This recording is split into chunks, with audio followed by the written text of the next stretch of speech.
Welcome to the pod. You're listening to What the Reality with me, Cache Roberts. We are back with another Toxic Tuesday episode. We are talking about so much. Angie K and Shawn, Real Housewives of Salt Lake City, are officially separated. They were married, you guys, for 27 years, and they are officially separated. We're going to figure out what's the tea there. We're talking about Southern hospitality drama, Real Housewives of Atlanta, Next Gen NYC, I Fear Riley. You got to put that liquor down, the Valley, and then we got to talk about this bed sheet situation on Below Deck Med.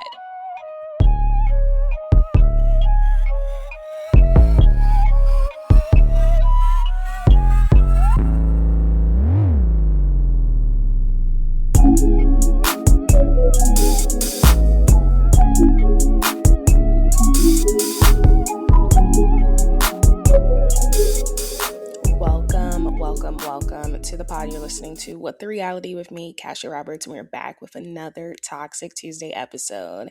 And I have been very busy. I've been very busy on TikTok sharing all of my opinions. I've been catching up on Next Gen NYC.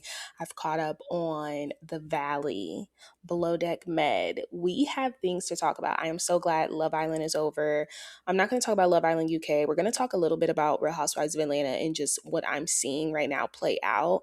But besides that, I'm really excited to talk about all these other shows and really get into it. But of course, for this Toxic Tuesday, we do have some reality topics. But first, I just have to point out that I am wearing a Beyonce top today because Beyonce looked good for the FIFA World Cup finale, final. Obviously, Spain has won. Now I'm trying to get my hands on a Spain soccer jersey because they are so cute. And I saw this one girl on TikTok wearing it, and I need to find one. But Beyonce obviously looked amazing. And yes, the capris are back. The people are shocked.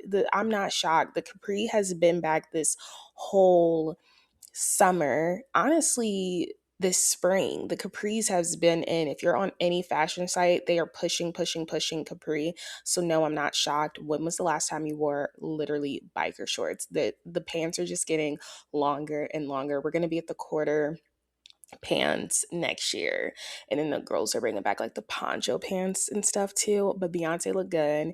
She had this white lace capri outfit on, and I lit with this trench coat, and I literally was like, Beyonce's wearing white lace capris, now I need some lace capris. So I literally found some black lace capris and I like ordered them today because that was just such a look. I'm not going to do white because that's a lot. But it's just hard with like white, like to style. But obviously, like she has events to go to. So of course she could have styled that. But it'll be a lot easier for me to style black lace capris. I actually have black lace leggings, but I don't have black lace capri. So I literally just ordered some today and I'm super excited. Super excited to get into this episode today. I did want to talk. Did I talk about I did want to talk about the ultimatum. Did I talk about the ultimatum last episode? I don't think I did. But the ultimatum, I finished binging that. I might have talked about it. I can't remember if I did or not. Now I'm like literally about to go check my pod and see if I talked about it the last time. No, I didn't. Last time I talked about the polygamous. Okay, so I don't know if we're gonna talk about the ultimatum. I might talk about the ultimatum next Tuesday because then the reunion will be out and I want to talk about that. Let's get into these toxic Tuesday reality topics. I was like, just lost my train of thought. Angie K and her husband Shawn are currently separating. So I have this article pulled up from Page 6. Apparently, okay. Okay, this is crazy. They've been together, you guys, for 27 years and they are separating. There were some rumors. Queens of Bravo, I think, reported it. Bravo and Cocktails and some other Bravo blogs were reporting that there was trouble in paradise.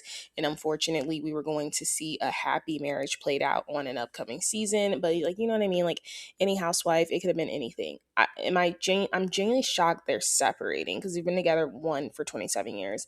So the rumors initially was that he did cheat on her with someone at their salon. I don't know if this was a male or a female. The rumors are now being confirmed. It was a female stylist. So, okay. You remember seasons ago during their debut, there was rumors that he was gay. Okay, they've been married for 27 years. I just think it's because his head's bald. Like I don't think Sean's gay. I don't think he's gay. Now him cheating on her with a stylist at their joint salon, that's a problem, right? So we have that rumor. Now the other rumor is that what stylist is it? Is it a man? Is it a female? So now it's being confirmed it was a female. So we can put the gay rumors to rest. There's no official statements. Obviously, Page Six is reporting this. What we do know is that Real Housewives of Salt Lake City has wrapped filming. So are we going to see any hint of trouble in paradise? Are they going to play this up? Page Six also talked about how they just would have celebrated their 27th anniversary last year in 2025. It was in June. It was like June 23rd. I skimmed the article. It was June 23rd, and they made a post, 26 years of hair story. It was a really cute post. This year, June 23rd, they did not make a post together. It's been pretty quiet all month long for them celebrating their anniversary. So they're saying there's been trouble in paradise for a minute. Now, what we are learning, well, we're not learning anything new, but what I will say is it a possibility that they're separating because of the show, or are they separating because of Angie's ego, or are they separating because of the cheating? Page Six article does not mention any sort of affairs or cheating because that's just been the word on the street. We don't know if it's officially made it to the blogs, but that is honestly the latest. Angie K, Shawn separated. I'm shocked out of all of the marriages on Salt Lake City. I always said I wouldn't be shocked if it was going to be Whitney and her husband Justin first, especially because like Whitney always like makes it seem like they're going through a tough time, and he's always like no, we're not. Like it's like actually fine. Like he's like, I'm here to support you. So I was like, oh my gosh, is Whitney gonna leave him? So we also do know that Angie K and Mary butt heads this season, and we also know that they butt heads last season. And Mary was like, Angie K, where's all this energy coming from? Like, where's all this hostility coming from? Was there trouble in paradise this whole time? Is that why Angie K, at least last season, came off a little bit more unlikable? What I will say is that you could even tell her daughter was kind of getting annoyed with the whole Greek act. Does Angie kind of play it up for the cameras? I do like Angie K, but I do think there gets to a point where I'm seeing her on the screen where I do think she kind of plays it up for the cameras a little bit, and I think she kind of does the most, and I think she kind of lets her viral hits and her, huge social media moments kind of get to her head. So I'm like, is that playing into effect with what's happening here, or is it just a good old long time fairy tale of he cheated and I left? What we also do know is I think it was the first or her second season, they did talk about how Electra was sleeping in the bed with them up until she was like 13, 14. And I don't know, kind of Shawn was kind of heading at like they didn't have really much of a romance life going on in their relationship. So there's a lot of factors going on. I personally can see her letting the show kind of get to her. I personally cannot see him cheating on her. But those are the rumors, is that he did cheat on her with a stylist, and obviously with that you will obviously exit a marriage or a relationship. But I am genuinely shocked that I don't know. I am genuinely shocked that they are separating because, like I said, out of all of the Salt Lake City couples, I would not have said that it was them that I thought would have separated. That was not on my bingo card. I definitely thought it would have been Whitney and Justin, and then I thought it would have been Lisa Barlow and John out of all of them. So that is the latest. Oh my gosh, I love Revolve. Like they already shipped my item. I'm super excited. Not the lace, not the lace, but I ordered another top because they gave me a birthday gift. I was like, period, I love Revolve.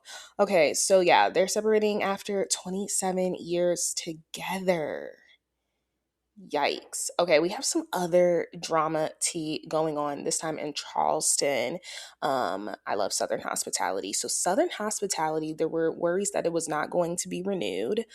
So it has apparently been renewed. And it has been renewed, unfortunately, without Leva. So it looks like Leva will not be a part of the show. Most of the people do not even work at Republic anymore. We know Mia doesn't work there. We know Maddie is typically always DJing somewhere, so she's not there that often. And obviously, Joe is following her wherever. There's a good amount of people that still work there, but they're in this phase now. The show has been on, this is the 5th season, where I'm assuming they're making good money, but it really hasn't reached VPR stardom, I will say that. And I don't know if there's just so much stuff out right now, but it hasn't reached VPR stardom. Hopefully it will, but they're all kind of branching out doing their own stuff. It's at a certain point where it's like none of these people really work here, right? Or if they do, it's what's her name, the annoying one, it's McKell's and Lake, right? So they work there for sure. We know that the blonde, the super gorgeous blonde, I'm spacing on her name, she doesn't work there. I don't know if Joe Bradley or Bradley works there anymore, because I know he has his workout business and stuff. But either way, there is this festering thing. So over the weekend, TJ took to his Instagram stories, or his Instagram, and actually made a official post. So this is something that cannot be deleted. And he said it felt criminal not posting for National Hot Dog Day yesterday, but honestly, I've been so focused on what's next that I haven't really stopped to reflect for a long time. I let someone convince me that I needed them for my dreams to become reality. That I was moving too fast, that I should stay where I was, that my future depending on staying under someone else's umbrella instead of building my own. I started believing it, but at some point you have to ask yourself if living your own story, or are you living someone else's story or your own? So I'm betting on myself at Sir Wiener's was never just about the hot dogs. It's proof that sometimes the biggest leap you can take is walking away from what feels comfortable and trusting yourself. Maybe I'll succeed, but every win, every mistake, every lesson will be mine. I finally stopped asking for permission and started believing I was enough all along. Charleston and Richmond, Sir Wiener's brick and mortars are happening. Stay tuned. They have unfollowed each other, Leva and TJ. Leva posted this on her Instagram. She said, not being liked by effing losers is usually a good sign. It wasn't a direct quote, but it was like a repost. You know how people be doing that. And then people in the comments, so she posted on her story, she posted this in her thing. She said, guys, this has nothing to TJ. This has nothing to do with TJ. I didn't even see his post until today. I wish him all the best. She said she was very confused about his post, surely, but TJ works hard. I'm well aware that he is opening a brick and mortar and wish him the best. This is frankly super silly when all I have done is support him. Maybe this is a good publicity, though. So good in him. I actually, for a hot second, thought he can't possibly be talking about us, but I guess he is, which is very sad to me. P.S. TJ is not an effing loser. That's pretty mean. That kid works hard, so good on him. Is this hurtful and a false narrative? Absolutely, though, but it's kind of genius on his part. Let's beef. And then she said to keep myself sane when they do hurtful things like this. So we do know the people that were liking his stuff was Joe, Maddie, Mia, a bunch of people that obviously do not work there. Yeah, so it has been greenlit, and there's other shakeups coming up. I don't know who else has been cut from the show. I'm assuming, what's the homeboy name that's with Charlie from Southern Charm? Justin. I think Justin's going to be greenlit because they want to see Charlie and his relationship. They're still together, still very much in love. I am assuming anyone that works at Republic will not be on the show. So I don't know if Michaels and Lake are still going to be on there because they still work at Republic. I think what Bravo is doing is taking the group of people that we know succeed. Molly, is it Molly? I think her name's Molly, the blonde. They're gonna take them, the trouble starters, the problem starters. I don't even know if Emmy's coming back because of her disaster of the last season, but I don't. If Leva is getting the boot, I can't imagine that they're still going to be filming at Republic, and that means you probably won't be in the scenes and stuff. Like, I don't see Lake and Michaels coming back.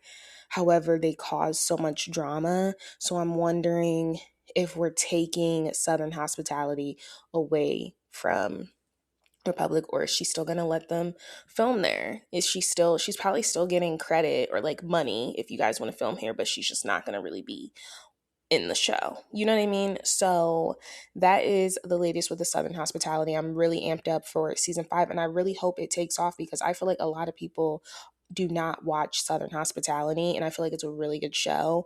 And I just feel like it's supposed to be comparable to like the Summer Houses and the Vanderpump Rules, and I don't think it's reached its level of stardom yet. And I'm hoping it reaches it by like season 5, season 6, because you need that stardom to keep getting renewed. And it's crazy to me we're already on the season 5, but I really do like Southern Hospitality. I think it's very slept on. Okay, so Shamea Morton is expecting, spoiler alert, watch what happens live. She did announce that. So I think a couple of weeks ago I talked about how I watched, I always watch Carlos King's Monday Night Live. That's the only podcast I still actively listen to, because as a podcast creator, it's very difficult to listen to podcasts and your opinions don't subconsciously turn into the opinions of what you listen to. So I had to stop listening, and I record and then I listen to Monday Night Live. So it's like I don't even know what Carlos and his team are saying before, and it's like I'm not forming these subconscious opinions. Like, this is my true opinion, and I'm always interested to see what his panel has to say. But I still follow up with a couple of people's podcasts, but I don't listen to them in terms of like pop culture. So on a recent episode, it was like 2 weeks ago, Claudia Jordan said somebody on the right side of the couch was currently expecting. So that obviously left us, K, Michelle, Shamea, and who else? Pinky. So a lot of people were assuming Pinky, because she had just went on Watch Heaven's Live and she had this dress on. And I was just like, dang, like I wouldn't be shocked if it was Pinky, because her and her man, like, they are some freaks. Like, they get it popping like constantly. And she was pregnant 3 years back to back to back. So I was like, dang, is it Pinky?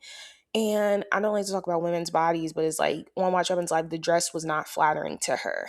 But then I watched her on Cam Newton, his podcast, and I was like, I don't know if she looked pregnant. She looked the same. Like, it's just like, and she seemed fine. Like, she didn't look pregnant in the face. So I feel like you can always low key like tell in the face as well. Like, if someone's pregnant, at least if they're carrying a girl. So I was like, I don't think it's Pinky. So now I was like, oh my gosh, is it K Michelle? Because we know like she's trying to expand her family, but we know she still got that butt issue, the leakage and all that stuff. So I was like, dang, I hope it is Shamea, because we know she had like 1 or 2 eggs left and they're really trying for a boy. So she did announce on Watch Women's Live that she is pregnant. I haven't watched Watch Women's Live, so I clearly know she's pregnant via surrogate. I don't know if she's announced the sex, but I'm hoping that they finally get their boy so everyone can shut up about this man leaving her if she doesn't give him a boy. Like, I feel like even if she does give him a boy, they're going to be like, well, she had to, or he was going to leave her. I don't think that man was ever going to leave her. I think there's like some serious haters of Shamea Morton's lifestyle, and I think it's all these fans of Porsha. And it's so clear, and we're going to obviously get into that with this most recent episode. But I don't believe in the whole, like, this man was going to leave her if she didn't give him a son. I just think it was mind over matter. And I'm glad. I think this was like her last egg retrieval or something, embryo. And I'm really glad that she was able to have a child from this embryo. So that is my 2 cents on that. Congratulations to Shamea Morton. But I also said it was not right that Claudia announced that, because I just feel like that's not your place to even announce that. And yeah, I mean, you had us all guessing, and you all sent us towards Pinky Cole. So I guess like she didn't really spoil anything. But the thing is, if this is now that we know it was Shamea, I don't know, it kind of makes me look at Claudia Jordan a little differently. And I've been enjoying her on Monday Night Live, but it makes me look at her differently, because I'm just like, why would you try to spoil this? And Shamea and Gerald have been having issues trying to conceive. So why would you even try to spoil it? It seems as though this pregnancy has far long enough, at least for Shamea. I feel like for her to even announce it on Watch Women's Live, which is good, but I'm just saying, like, for you to even announce it knowing that it is Shamea, because she knew who it was. I don't know. I'm like, Claudia, please go get a hobby. Like, why are we doing that? And I don't know. I like Claudia. I like her a lot more now on Monday Night Live than I did on Real Housewives of Atlanta. But I just think that was very tacky to do and to announce. Kardashians. They Grandma MJ passed away over, I don't think she passed away over the weekend. I think she passed away probably in May, but they're finally like announcing it. But then there was also this other story that came in for the Kardashians. Oh, she passed away, I think she was 91. There's this other story for the Kardashians that they lost their long-term bodyguard in a car crash. So they've had like just double bad news back to back to back. Yes, longtime Kardashian Jenner family bodyguard Mason Hayes died at age 52 in a fatal motorcycle crash in New Hampshire, or in Hampshire, England, during 4th of July weekend. So it was on July 4th. Haynes, a former, so was he still the, yeah, he also worked alongside celebrities like Lewis Hamilton, Kevin Hart, and Charlie Puth. Wow. And the thing is, he literally passed away just before his 53rd birthday. So that's really sad. So that I was just saying, it was like a double bad news. Oh, and he protected David Beckham as well. So that's really sad. Very sad. And then I want to talk about, I mean, it is reality. So there is obviously this outbreak of the veggies and the fruits. And if you are a healthy person like myself, if you are someone that genuinely relies on your fruit salads, your salads in general, like what am I about to pack for lunch? I'm about to literally make a soup tonight. If you are someone that's like reliant on that, it's like, what can you trust? What can you eat? So now there was a source of the outbreak that was causing explosive TMI diarrhea. It was by Taylor Farms. Taylor Farms is a lettuce producer, iceberg specifically, but a vegetable producer for a lot of grocery outlets, including and restaurants, including Taco Bell, Chipotle. What else was on the list? Trader Joe's, Walmart, Whole Foods. Whole Foods that be charging all that money. That was the real tea. They basically said one of their lettuces, their iceberg lettuce, test positive for the parasite, which is called cyclospora. I don't know how to pronounce it. So it basically was tested positive. Now the FDA and Taylor Farms just released a statement saying it was a false positive. Because Twitter does what it does, they were like, now something ain't right in the buttermilk, something ain't right in the iceberg. They did their due diligence and basically found that Taylor Farms CEO has literally donated over $1 million to the Trump administration, the MAGA fund, all of that stuff. And they're saying this quick turnaround is something that's very suspicious, because Taylor Farms was very quick once their lettuce was tested positive to basically issue an apology and like, please be safe out there. And now they're saying it was a false positive and the FDA issued them an apology. It was just a very quick turnaround of events. I personally still wouldn't be eating anything Taylor Farms produced. Like, even if it was a false positive or not, I would have just took that on the chin as a inspiring PR person. Like, I wouldn't have even released another statement, because it's like, now that people are doing digging, they're like, did you just butter up to Trump to basically get your name cleared, or for it to become a false positive? We don't trust the FDA, right? The FDA is being funded by who? Like, it's just like there's so much weirdness going on. So we had that going on. Obviously, I'm based in Cleveland, so we had the freaking wildfires going on over the weekend from Canada. It looked insane on Thursday and Friday. Like, I literally had my COVID mask on. This air was not for me, for the folks. You definitely needed to be wearing a mask. My sister's in California right now, and their air is actually fine for once, because like California, they stay with a wildfire. But I'm just like, this is literally a depiction of what it's like living in the Trump administration. The food is bad. The gas prices are atrocious. You can't see in the air. And on top of that, he did some national address on Thursday that I'm telling you, they if you don't have cable TV, or if you don't have streaming devices with ads, or if you're not logging into your Apple News daily, which I need to get into the habit of doing. I didn't even know this address was happening, but him claiming propaganda and claiming that the 2020 election was rigged, talking about something from 6 years ago, and basically saying if the election results in November are not what he wants, best believe he's going to be winning regardless. So it's just like him saying because he lost in 2020, it's not possible.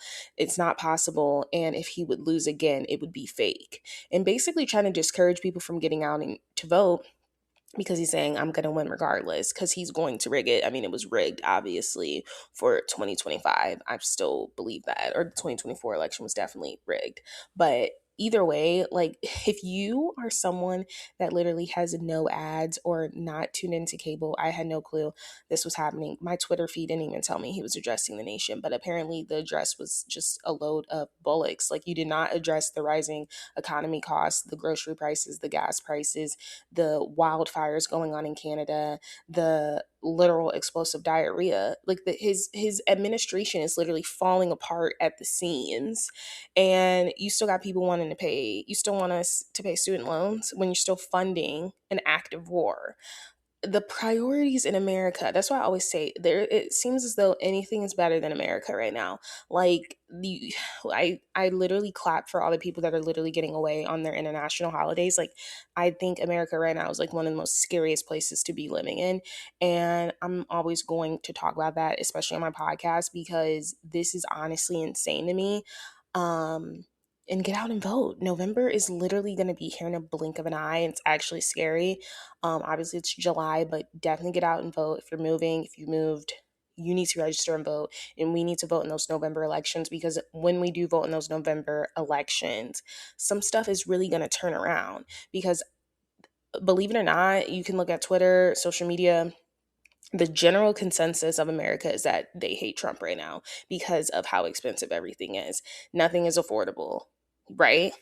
Like healthcare, like all of this stuff, accessible things, your daily needs, it's not affordable. So whether you are looking at the Twitter, oh my gosh, his engagement, his likes, he's getting a lot, obviously bots, first of all.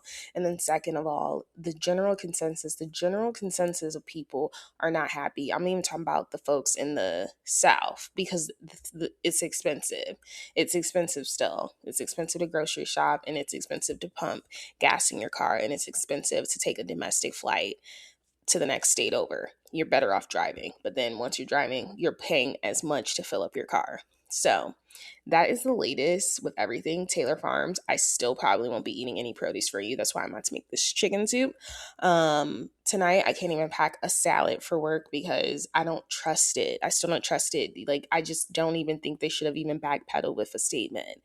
Other than that, let's get into Real Housewives of Atlanta. Honestly, started at such a good high of a season. I still think season 16 is better than this current season, because K and Michelle has flopped majorly for me. Angela, I've kind of seen her and the strikes she has in her, and I just wouldn't trust her as far as I could throw her. And then I'm seeing Porsha and her fans, and I think it's getting to a point now where the tide is turning, at least on social media, what I'm seeing. Though I said last episode, I don't think what Shamea did was right at all. I don't think she should have brought the Pilar situation up. And now all of a sudden, Porsha's saying she's trying to get clout off of her daughter. Porsha is dumb as rocks. Like, she's just dumb. Like, it's like, why would I be trying to get clout over your daughter? Like, girl, what? I don't know. Porsha just be saying stuff, and then she's saying that Shamea is trying to destiny swap with her. Why would I want to be in your situation when I'm living like this? Porsha, let's not be dense, but that's what Porsha does. Like, I don't know. I like Porsha. However, she's not a smart person. And I just feel like she's just pulling stuff out of her ass. Like, you're lying on people, and you're lying about who people are sleeping with. You can't do that. And it's like, and then you want to be like, to talk about moms is so low, but you've literally lied about Candy in the whole situation from season 9. You know what? We're going to talk about it.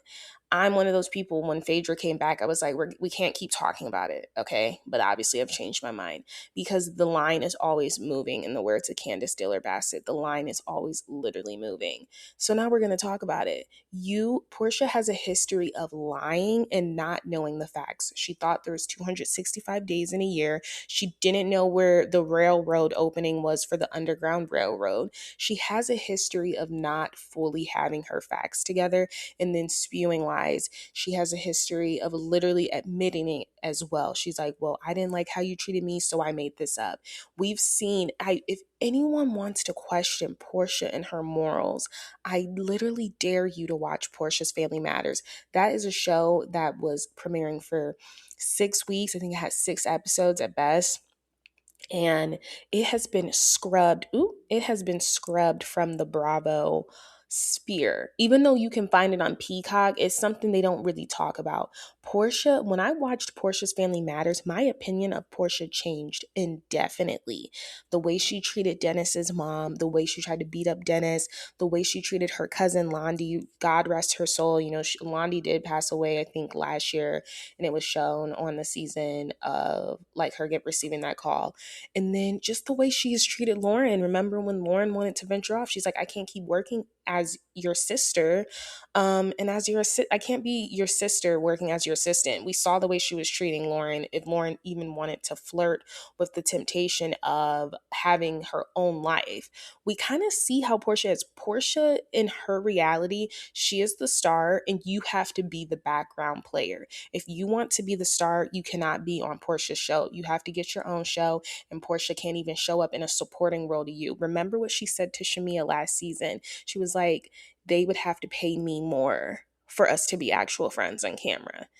Like, Bravo's not gonna get our true friendship. Like, they would have to pay me more for that. Like, Porsha is very hip to it. And I don't think she is a mean person, but I think Porsha has drunk the peach juice. She is the HPIC in charge. She is the Nene Leakes of the show. She is the Giselle Bryant. She's the Kyle Richards now. And she is really being molded into the head peach in charge.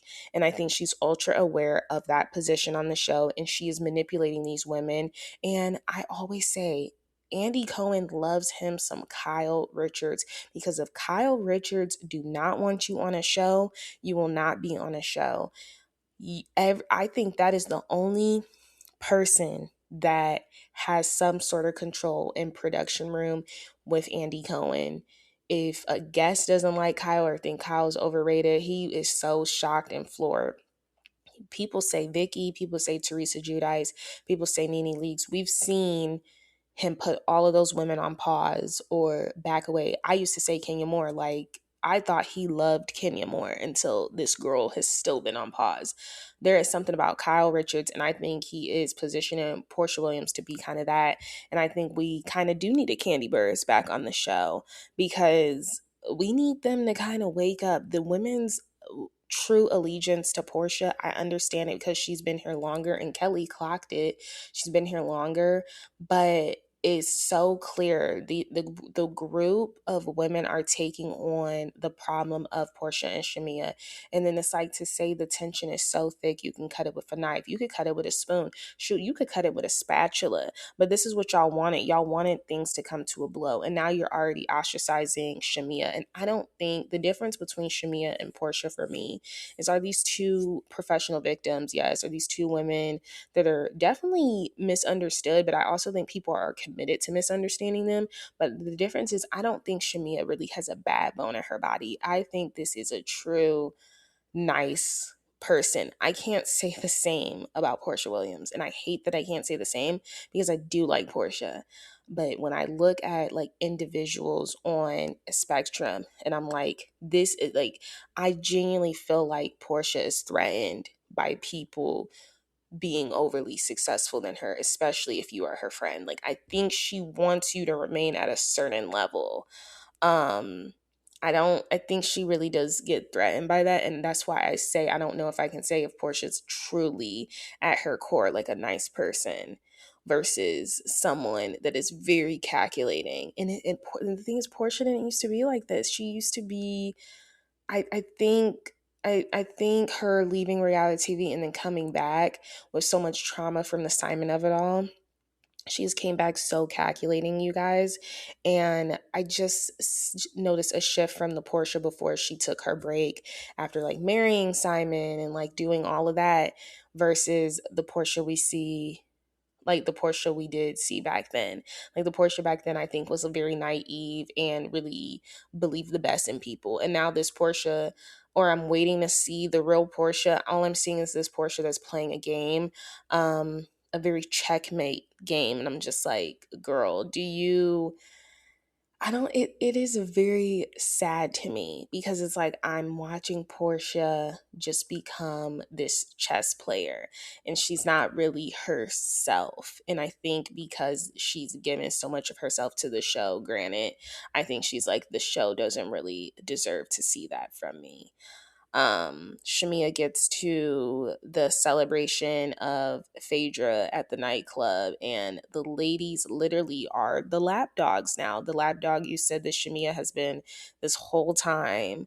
They literally follow Porsha outside of that club, and now Angela and K Michelle are posting on threads and Twitter because the tide is shifting. Though we don't agree with how Shamea brought up the mothers and Pilar, the tide is shifting and we're all seeing such a clear allegiance to Porsha and such a clear gang up on Shamea that people are speaking out about it. So now I feel like Angela and K Michelle are two people that cannot get off of Twitter and that are honestly very much so affected by what the fans say. I Angela said she stayed for the whole performance, but she said lying sounds better. And then K Michelle also says like no one was putting you down. I don't know. I'm just like, can we just save this for the reunion? It's really hard for me to keep up when the Peaches are this active, especially on Twitter. Like I'm not used to them being this active on Twitter. Like they're coming up on my For You page now on Twitter. So I don't know. I'm just like the tide is shifting, and I'm really glad that you guys can say what you want about Kelly. I mean, Kelly. Kelly's great fall from grace is very steep. It's very steep. It's rocky. Kelly was just in the news by TMZ because her assets and her checks are now being seized from the government or from the government, from the banks or whatever, because I guess she took out some loan. And I don't even know if it was a loan. It was some business deal. I might just pull it up because let's see what's happening. Kelly's fall from grace has honestly been really sad because obviously she came on the show like, oh my gosh, she had it all. She had the stylist that was styling her well because this new stylist is not. And I'm just like, girl, you can fire this stylist. This stylist is not know your body type. What is her name? Kelly. Let me see. There's like, yeah, it's really sad what's going on. Kelly Farrell, this stylist she needs to literally fire. Okay, so Real Housewives of Atlanta star Kelly Potter bank accounts at risk over 217K debt. I want to go to the TMZ. So the Real Housewives of Atlanta star Kelly is close to having her wages seized over an unpaid six-figure debt. According to new legal documents obtained by TMZ, a company called ARF Financial sued Kelly in her restaurant Nana's Chicken and Waffles in 2025. She failed to respond to the suit, and default judgment has entered against her in the amount of 217K, which grows with interest every day. Kelly's creditor is firing off subpoenas to various banks to see if the Real Housewives of Atlanta star has any money in accounts to seize. A rep for Kelly tells TMZ this matter stems from a business loan that Kelly and her ex-husband obtained over 5 years ago while married. The rep claimed that the matter was addressed during the divorce proceedings, where Kelly argued Mark should be responsible for the debt. He denied her claims. We are confident that this legal matter will be rightfully resolved, but as of now, Kelly hasn't been officially served. So she hasn't been officially served, but she is at risk. And it's just honestly a mess because Kelly came onto the show like this cute little petite thing, gifting her daughter, which I thought was honestly pretty obnoxious, but it's like, dang, this girl got money. It was like 18 designer bags, like a Chanel bag, like a Prada bag, like they were cute bags too, but they were like small. So it was like Bottega Veneta, and it's like this stuff really added up. You could have just did the 18 Coach bags. There's one thing I will say, besides me wanting like a Prada bag and a Dior saddle purse, the I want a classic Prada bag and a Dior saddle purse, but that can wait, right? Like I'm fine with that waiting. A Birkin, like the bags that people are getting Chanel, that is not worth it to me. That has never been worth it to me. That is excessive, right? And that's if you just have money to spend.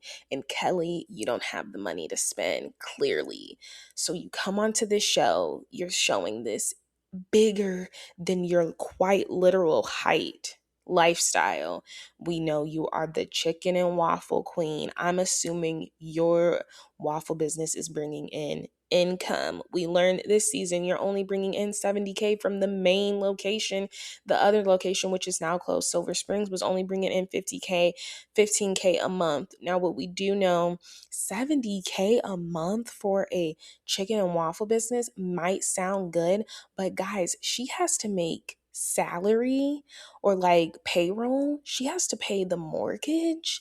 She is not even paying herself from the chicken and waffles, I'm sure. And then you got a 15K on top of that. So in total, you're probably making 100K. How much of that is she spending on herself? Hair, makeup. She said her hair, her makeup, just personal alone. And then she has her own stuff, her own mortgage. She has 4 daughters. And then you over here worried about getting new teeth. I like Kelli. However, the priorities are effed up.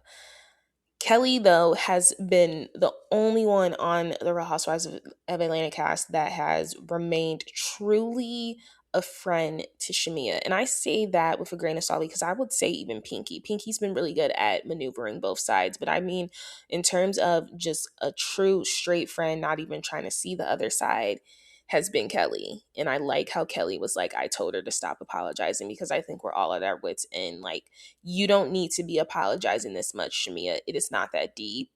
You can pull Porsha to the side, but Porsha is very good at this now. She is not trying to talk about this on camera. I made some post. I said I don't know if Shamea is gonna get a contract renewal. I gotta watch Watch Women's Live to see Andy's vibe with her. To know. I just think it's gotten so messy and he loves Porsha a lot. Would I bring her back? Yeah, because this is the drama we want to see. But I would only bring her back if we're going to talk about it. Porsha don't want to talk about it. She don't want to talk about any of it. So, I don't know. Kelli has been the only one that's been like, I told her to stop apologizing to these hoes. Like, F them. At this point, F it. I said what I said and what Kelli says. Stand on the freaking business. Even K Michelle. Porsha's over here like, if you really wanted to, make amends with me, we could have done it on this trip. I don't like how everyone's saying things in the confessional but not to Porsha's face. That was my issue I had with the whole Angela thing. They all knew Angela was wrong for lying on Shamea about all these bodies she has, but nobody's saying it in the scene. So what is the point of us filming a reality show if you're gonna wait for the confessional to give your true opinion? K Michelle's like, you was not on this Scotland trip, or in the words of Porsha, they in Switzerland. You was not in this Scotland trip to make amends with Shamea Morton. You were not. I call BS. I don't know. I think because the women are so involved now and they have all been trying to get them to talk, and now that they're talking, it's so clear everyone is team Porsha because they want to stay on the show, they want to check, which I get.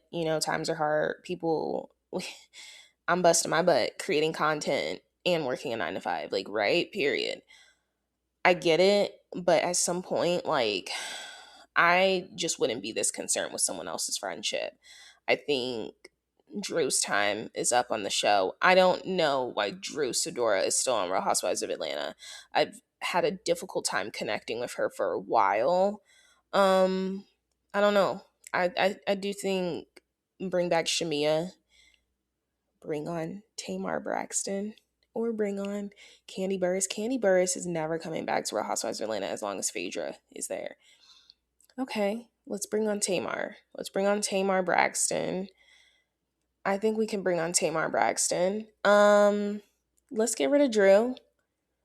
I would say keep Kelly on there because Kelly needs the money. I would say bring back Shamea. But if we don't bring back Shamea, I would say let's bring on Tamar Braxton. And yeah, let's do that because Tamar Braxton also has a very checkered history in Atlanta. And I want to see her and K Michelle get at it. I want to see K Michelle activated. It was nice to see K Michelle finally leave the state of delusion and, give Drew her applause and try to hype her up. So I will say that was really nice. But I think this was the last episode for the Scotland trip. This was not one of my favorite trips at all. They deleted the traders scene. And Real Housewives of Atlanta, I don't know, even last season when they went to Grenada or whatever, that just seemed so much more fun. This cast trip was not a fun trip. And honestly, it was Scotland. I think the most exciting thing was seeing that many black people in Scotland because I had no clue Scotland had that many black people as well. Like, I was actually shocked. Moving on to Next Gen NYC, we're going to talk about Riley Burruss. I can't talk. We're talking about Riley Burruss, Kandi Burruss' daughter. What's interesting is that we know Kandi Burruss does not drink. Kandi Burruss has been in the entertainment industry since the 80s, late 80s, early 90s, you know what I mean? And she said she just never really fell into that party scene, So it's very interesting seeing her daughter, obviously, not, I wouldn't even say a part of the party scene, but she does drink, right? So from what I can tell, this episode is just a bad case of being in your early 20s, drinking and doing way too much, being overly aggressive. Sometimes when you drink, you either become happy, sad, or angry. Riley was clearly an angry drunk, and I hate that because she is a black woman on the cast, but she's not the only black woman on the cast. There is Ava and there is Amira that are two black women on the cast. It's different though for Riley though, 110% because her mom is Kandi Burruss. So it's just like an added level of pressure. She was wrong. I don't like how she is now trying to spin it towards the end of the episode towards Ariana saying you need to be there for me more. You need to make sure I don't do these things. Basically like, Ariana, you should have made sure I didn't get that wild. Girl, why am I now being held accountable for your bad behavior? Hold yourself accountable. Riley took accountability when those blogs got out and her mom had to call her. But after this episode, I'm pretty sure Candy's probably going to be talking to her like, you need to get better control of your liquor. It was bad. She did try to throw a glass at Georgia. Did Georgia antagonize her? I don't think so. It was never to that. What I will say is Riley is very much so her mom with the faces. Is it giving face in the words of Porsha? Do you want to talk about face? I think that Riley, it was just a bad case, like in your early 20s. You know how many times I've been in my early 20s and I've just had a bad drunken night. I don't think I've ever been aggressive with anyone, wanting to fight anyone, but I've had bad nights where I'm like, oh, I did a lot. There was a lot of extraness on it. It was some extra sprinkles, Melissa Gorga, okay?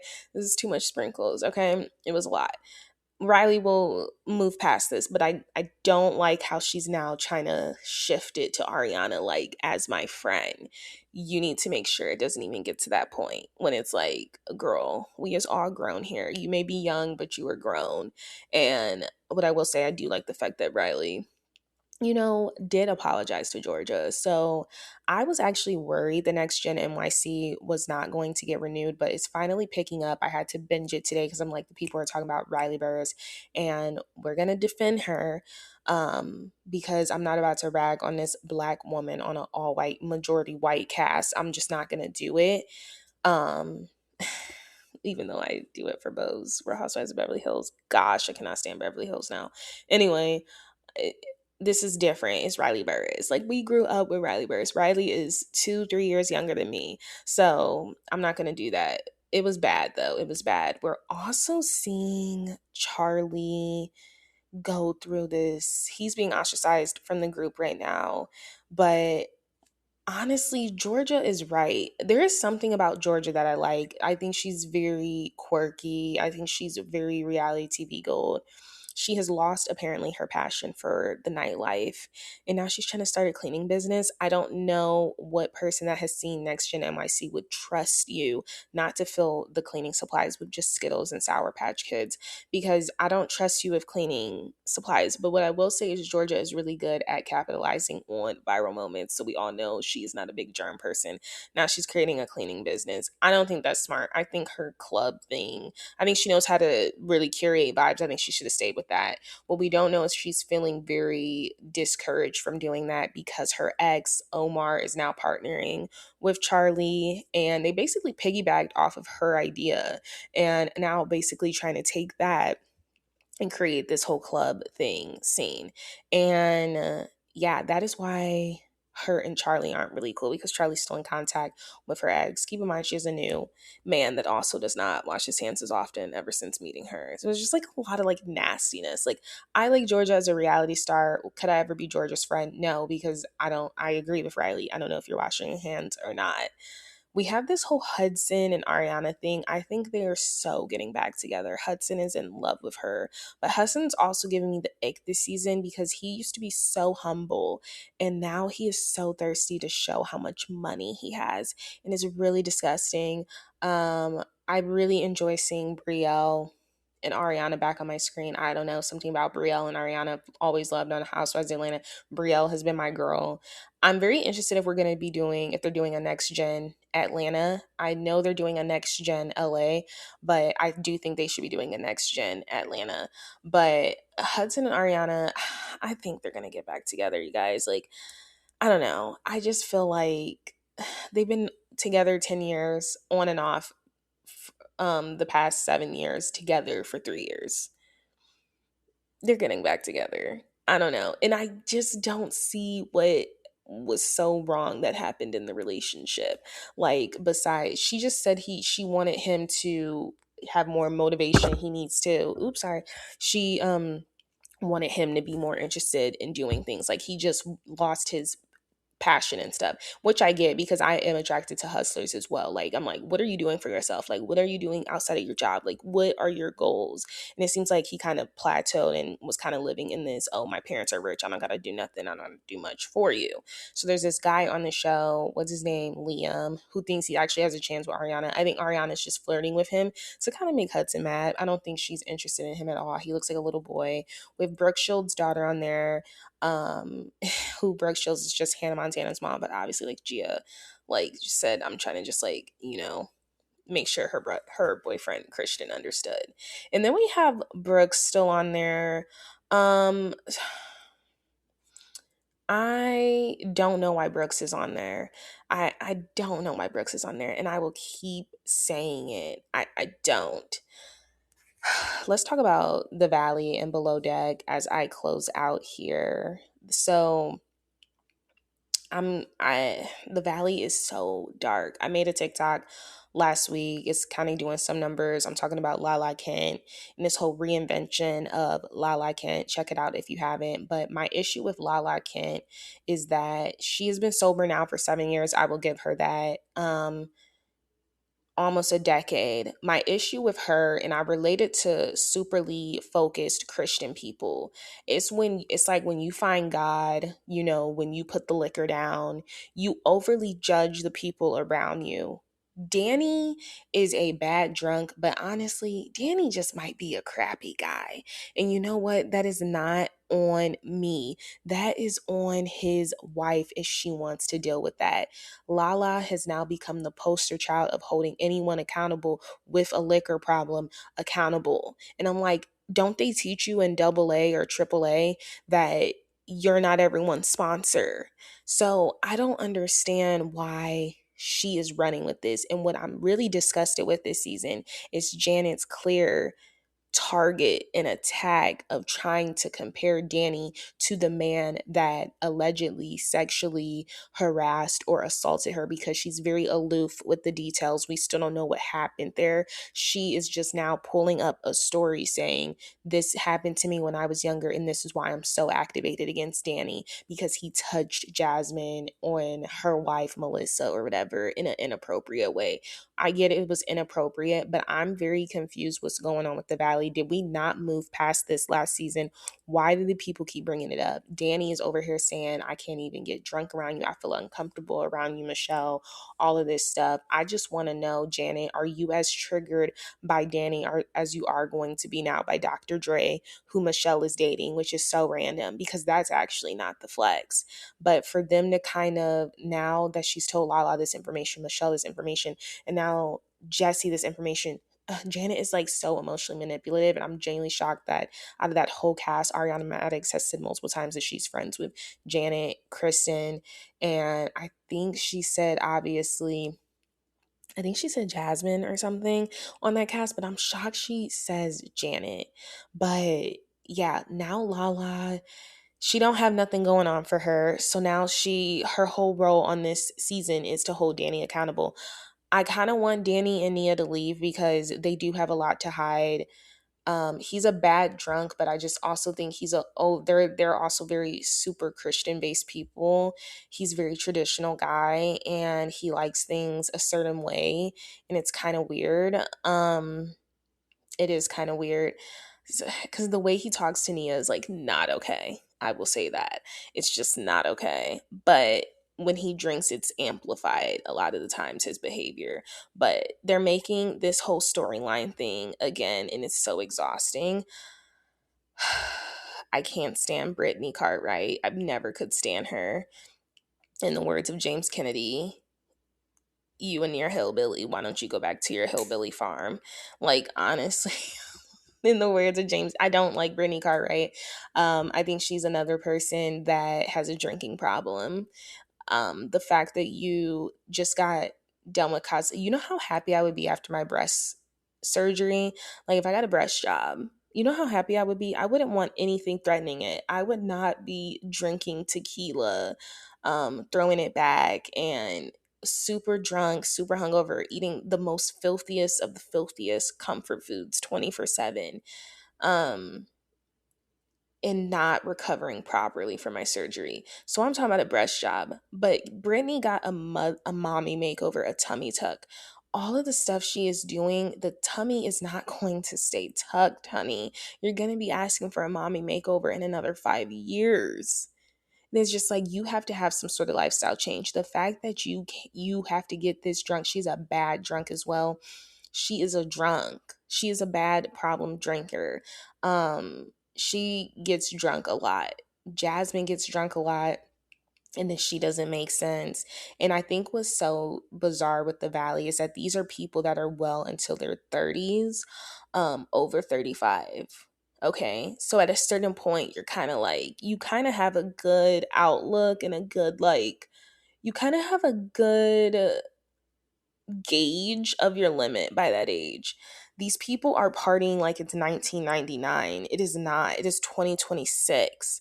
They're disgusting. So I don't know. I honestly prefer the Valley Persian style. This season has seemed super dark because all we're talking about is Danny's drinking and this issue that we talked about last season. I don't know why we keep talking about the same thing. I don't trust Lala as far as I can throw her. I think she's going so hard because her literal reputation has been smeared. She also just came out with a podcast with Sally Carsen. And I was like, you know what, Lala, go ahead and give us nothing like you continue to do. And then it's a sex podcast, and I can't help but wonder if it's just going to be her fetishizing Black men, because that's all Lala can.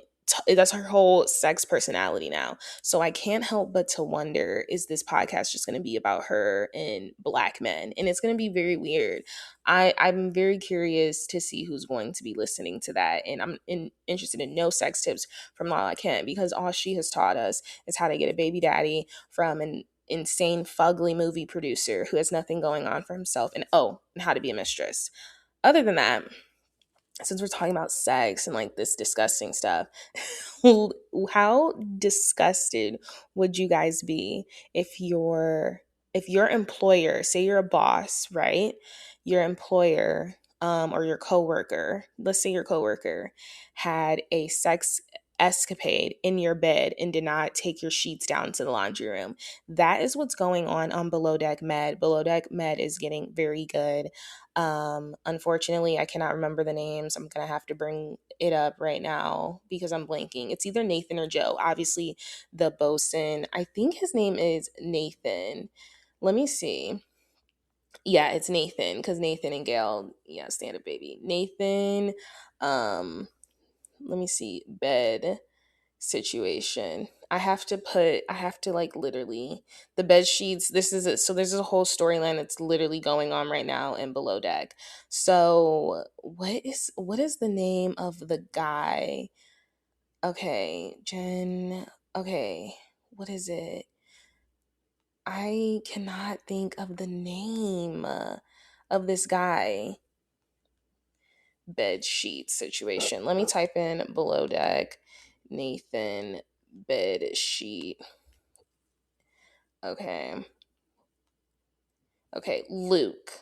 So Luke is who was he hooking up with? He hooked up with someone. And we're going to see tonight if they literally get fired, but I can't think of the girl's name that he hooked up with. So basically, Nathan literally, we're just saying Nathan found out through Joe because him and Joe are good, which I'm glad they're good because like obviously your friend's like a dirty whatever he did to what was her name last season was Victoria or Vicky or whatever. What he did to her was foul. It was like your friend, he just found out his mom has breast cancer. I just think Nathan, let's table it. Let's table the heated discussion and he wasn't trying to make him the lead deckhand when it's clear that Joe is your best lead deckhand, right? Let's table it. Let's put your emotions aside and let's just support your friend and y'all trying to figure it out. I get it. That aside, Luke is a I think he's like 39, 30, 38, 39. He is the oldest person on that boat and he has hooked up with this girl on the boat. He was in a love triangle with Jen and this other girl that literally has issues. Is going to drive me insane if I cannot get her name. Like it's literally going to drive me insane because I know he's in a love triangle. Let me look up the other girl's name. Luke Below Deck love triangle. Jen, and then what's the other girl's name? Joy. So the girl's name is Jen. That is the girl that is a what is it? She works under Aisha. Guys, like, oh my gosh, I'm getting all my boat terms mixed up. So Luke is in a love triangle now currently with Jen and Joy. Joy is a chef and Jen is a stewardess or yeah, a stew. Whatever. So he ends up hooking up with Jen in Nathan's bed. Okay. They hook up in his bed first, and then she's sleeping in the bed down because this is a tall guy. This is a tall, big man. She ends up sleeping in Nathan's bed. Nathan is not there because Nathan can go home. So, which I do love that he has a newborn with Gail. We know Gail from past seasons. They finally got back together. They got a son. So he got them a house that's close to where the boat docks. So when he can, he does go back to stay with Gail and the newborn to help her out as much as they can because it's just been such a quick turnaround of events. So I think it's really smart that they have like basically like a safe house near. So he wasn't even there to sleep in his own bed. Basically, Jen gets down in his bed, falls asleep. Luke goes down, asks her for a hand job, whatever they do, whatever, soils the seats, the sheets.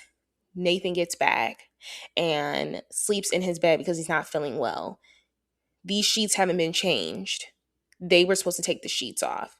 Now, word has gotten to Joe. Joe and Nathan are cool now. The word has gotten to Joe from another deckhand that they basically did whatever they did in the bed, and Nathan has been sleeping on dirty sheets for the past 3 days that have not been changed. Disgusting, so disgusting and trifling. So now Nathan has went to Captain Sandy and said, basically, I've been sleeping in these dirty sheets. And I think he's going to try to get Luke fired. And you know what? I would personally be trying to get you fired as well because this is like actually filthy and disgusting and not okay. I would be trying to get you fired too, especially if you are working under me, that is the most ultimate sign of disrespect. Luke has still not said sorry. He just said, my bad. Like, I know. Like, it is actually disgusting. You are 38. He was the oldest MFer on this boat. And the fact that you have your boss, someone that you work for, sleeping in your dirty sheets and you haven't said nothing, you didn't even want to change the sheets, it is disgusting. It is foul. I think Nathan thought it was funny at first. He was like, no way. But now he is seeing no remorse. After Luke saw his reaction, I think Luke was like, oh, okay, like everything's okay. Like, he still didn't take any responsibility. So I think after seeing his reaction to that, now Nathan has went to Captain Sandy, and we're gonna see what happens, because from Captain Sandy's reaction, she's like, I'm not gonna lie, that's effed up.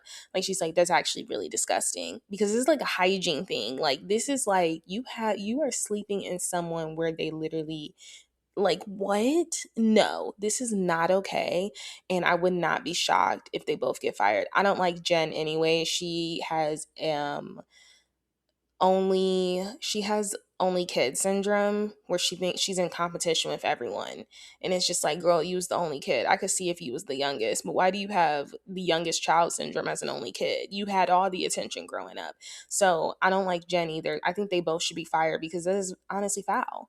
But that is everything that is going on for this Toxic Tuesday. We talked about a lot. Next episode, I'm really excited to talk about the ultimatum once I watch this reunion. If you guys have not, make sure you watch Netflix The Ultimatum. I actually finished The Bear finally. Really good. And then, yeah, Love Island UK is ending the 29th, I believe. So we have like 9 more days of that. So I don't know if I'm going to talk about Love Island UK and stuff. I'm Love Island out. But thank you so much for listening. Until the next time. And I will see you guys soon.